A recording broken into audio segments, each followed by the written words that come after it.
Is that correct? No, that INEC loses control, you know, in terms of... because if you have supervisors, you have security, and then you are...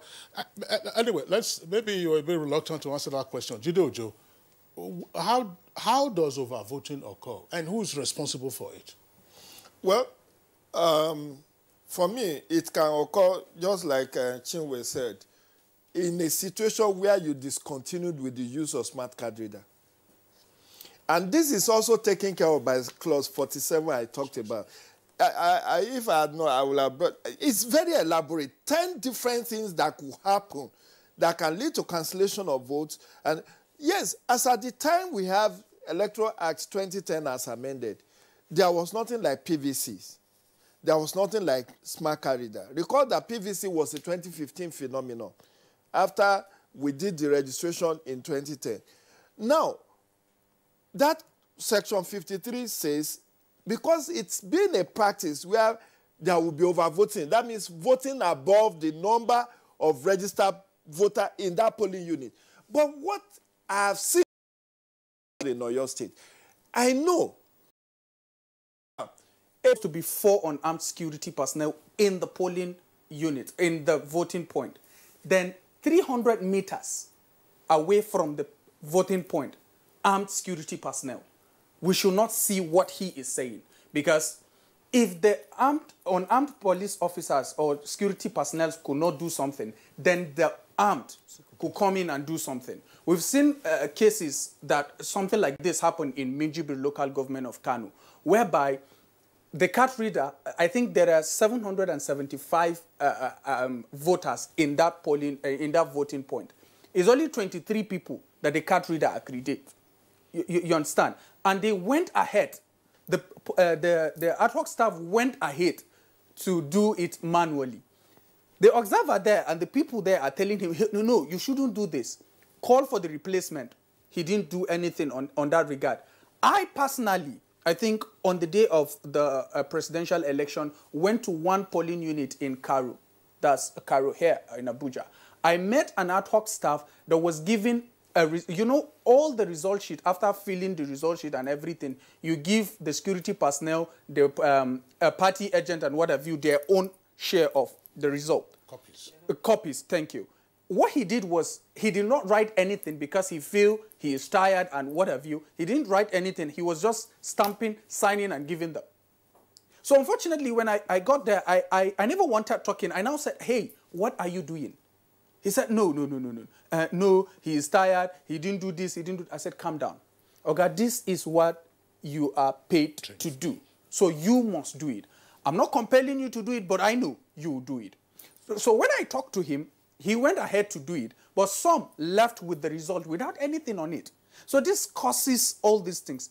And thirdly, what I'm trying to say on this is, you see an instance whereby INEC ad hoc staffs are being under pressure. Pressure in the sense that they don't have security, or the security are not talking. I'll give you an instance of a place, I think, in Karutu, where the security personnel that was at that polling unit is, I don't want to mention him, but sorry, is a road safety officer, and he was holding beer.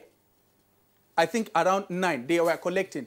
Was it 9 p.m. or? 9 p.m. He was holding a bottle of beer. He was holding a beer, you understand? But it's unfortunate for him to do that, but I will tell you, the people there coordinate themselves. They even own generator for the INEC ad hoc staff, for them to collect results. Everything was moving smoothly there. But the only thing is, the security personnel is holding a beer. Tell me, if something could happen there, what will he do? He is holding a beer. You understand? So these are instances, you know, there are some particular people that cause damage to the entire process. The process is moving well. INEC has tried. Police officers, other security officers tried. But there are one things that causes the whole and the entire process to go down. Because for me, I only observe, my organization only observe the process of election, not result. If you ask me today who won, I will tell you I don't know. Because I only observe the process of election. So you see instances whereby the small things that happens, INEC might not know, the police might not know, but the problem is the ones that are at the polling unit and the voting points are the ones causing this kind of small problems. And I think if they're being addressed, it will go smooth. All right, thank you, Mukhtar Halilu Modibo. And I'm sure you are listening, AIG Mohammed Mustafa, on this issue of proper policing of polling units. Mr. Jide Ojo and, of course, Mukhtar raised a very important issue here with respect on how polling units are policed by the security agent. But, because there's no gainsaying, the fact that violence and the unfortunate conduct of the key players during election actually occasioned the cancellations in most of the local government areas that we are talking about. And, one wonders what you are going to do differently on the 23rd of March concerning the states that are going to engage in supplementary election. Are you making changes, or are you sure that what you have can guarantee peaceful conduct of election in those states?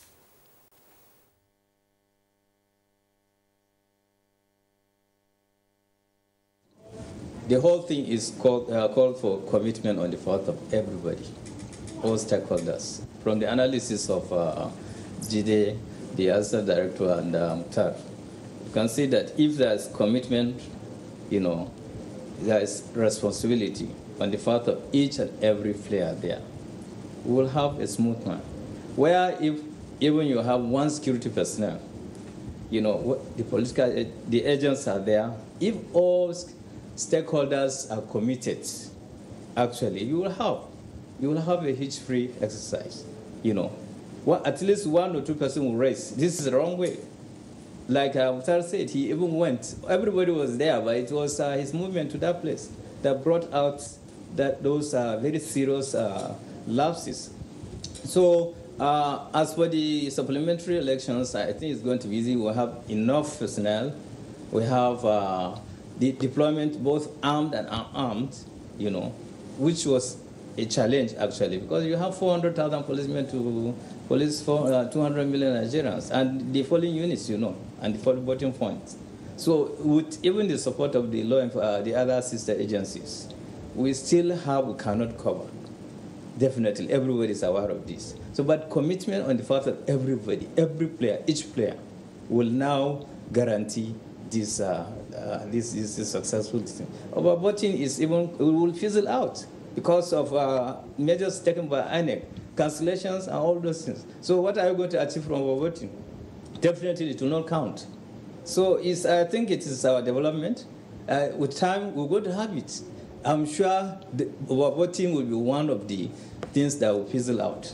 So I think law enforcement is supplementary. We're all up to task. We have enough personnel to police the polling units and for the voting points. We shall have this in very successful election by God's grace. Thank you. AIG Mustafa, on the 9th of March, there was the unfortunate incident in your zone in which a police officer, I think an ASP, as well as an other rank, lost their lives. That was attributed to the activities of bandits. And now that you're having the rerun in 22 local government areas in Sokoto, is there any concern about the likely infiltration of bandits in and around these areas? And if so, what should be done to reassure the voters who will be coming out on Saturday? Kingsley, as part of the analysis, ISA, that it was on the eve of the election, this thing happened. They ran into the bandits, and the unfortunate incidents that consumed the life of the ASP and the sergeant. Even the third person was abducted by who succeeded in rescuing him to alive. This place is a flashpoint. It's been taken care of. It's at the border with Zamfara.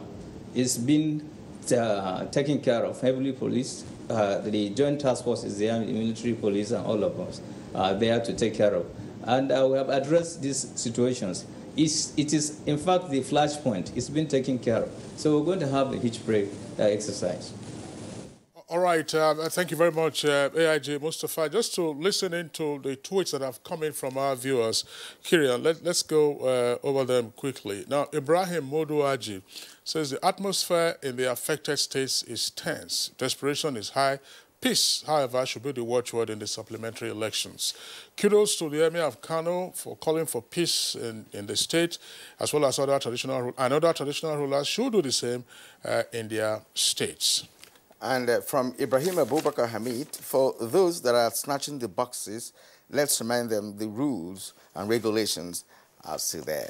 Sani Michael Omakoje, inconclusive elections leading to supplementary elections portend danger for our democracy, especially where the will of the people is subverted.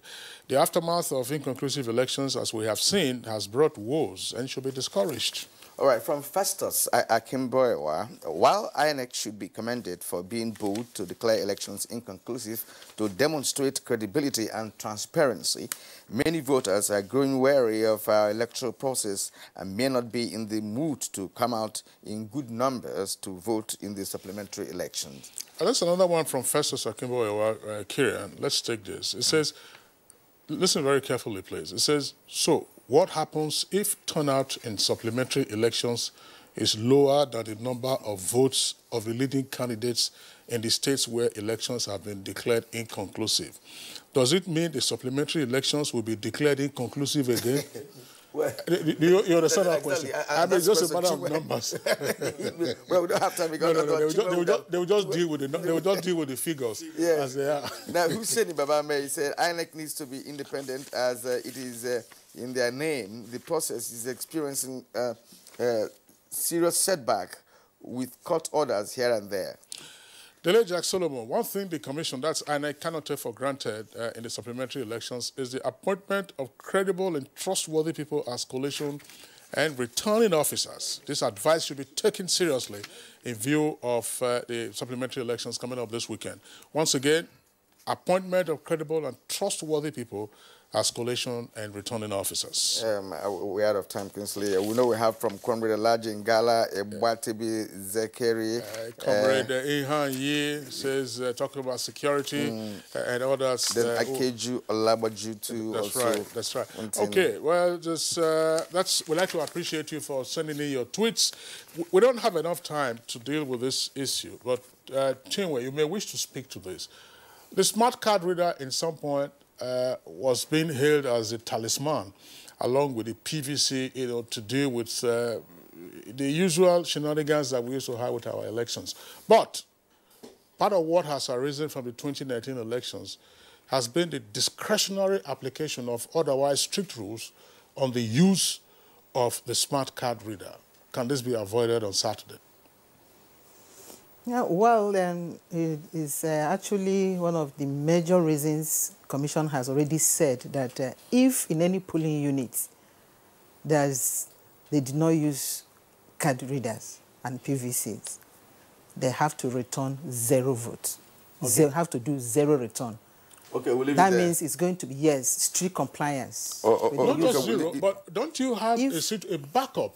A backup, assuming they say, okay, the card reader is malfunctioning, don't you have there's no rule of compulsion? No, there's backup. In all polling unit, there's a smart card reader backup. That's why they said if there's any problem, if there's a technical problem, you also have technical staff that will attend to them immediately. Well, you see, all these have been planned, no doubt about that. Yes. But the implementation is the case. I recall that Mokhtar Halidu said that in one polling unit, that the card reader was only to recognize about 20-something people out of over 1,000. So are you going to wait for how many to be brought to that polling unit for them to vote on? And remember, time is also a factor in all of this. But in any case, well, card readers are supposed to be used compulsorily. All right, thank you. At this point, ladies and gentlemen, we have come to the end of this particular program. I want to appreciate all of you for being here this morning for the program. Chinwe Obuka, Assistant Director of Publicity, Independent National Electoral Commission. Thank you, Chinwe, for being here. Jide Ojo is a regular man on this show. Jide, thank you for your comments. And then, of course, from Sokoto, we had AIG Mohammed Mustafa, Assistant Inspector General of Police, Zone 10, covering Sokoto, Kebbi, and Zamfara. But it's been nice talking to you this morning, AIG Mohammed Mustafa. And, of course, well, our correspondents, of course, we have already... we have signed up for our correspondent. And last but not the least, Mukhtar Halilu Modibo, an election observer and head of the data collection for the 2019 Election Observers Mission. Mukhtar, thanks a lot for being with us on the program. Thank you. Okay, Kieran, let's go over now to the foreign desk to take one or two stories. The European Union has told British Prime Minister Theresa May that it will only agree to a short delay to Brexit if members of Parliament approve the current withdrawal agreement next week. The European Union Council President Donald Tusk said an extension requested by the Prime Minister was possible. Prime Minister May has written to Mr. Tusk requesting a Brexit delay to 30th June, saying she needed more time to get her deal agreed by members of Parliament and passed into law. Donald Tusk said he believed all 27 other EU members who must sign off on the extension would agree, but it depended on a positive vote in the House of Commons. All right, and that's our show this morning. We thank you for being part of it. Tomorrow is yet another Good Morning Nigeria Day. I hope you're going to join us. My name is Kevin Umar. Have a great day. I'm Kingsley Osadolo. I joined Kieran and also thanking you for being with us on the program. Remember, you can watch excerpts of today's edition later on at 5 minutes past 5 in the evening on NTA News 24. You can find out on DSTV channel 419. Well, a wonderful day ahead of you.